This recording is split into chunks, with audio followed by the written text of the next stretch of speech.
হযরত ফাজালাহ ইবনে উবাইদ রাদিয়াল্লাহু তাআলা থেকে বর্ণিত আছে যে রাসূলুল্লাহ সাল্লাল্লাহু আলাইহি সাল্লাম যখন নামাজ পড়তেন তখন কাতারে দাঁড়ানো কোনো সাহাবা সুফা ইত্যাদি অত্যাধিক খোদার দরুন পড়িয়া যাইতেন। এমনকি বহিরাগত গ্রাম্য লোকেরা তাহাদিগকে দেখিয়া মনে করিত ইহারা পাগল।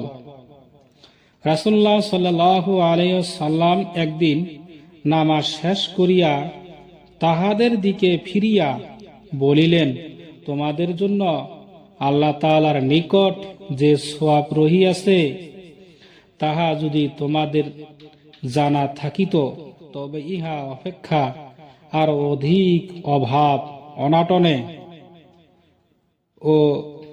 অনাটনে থাকা পছন্দ করিতে। হযরত জালাফা রাদিয়াল্লাহু তাআলা আনহু বলেন, আমি সেদিন রাসূলুল্লাহ সাল্লাল্লাহু আলাইহি সাল্লামের সঙ্গে ছিলাম। তিরমিজি।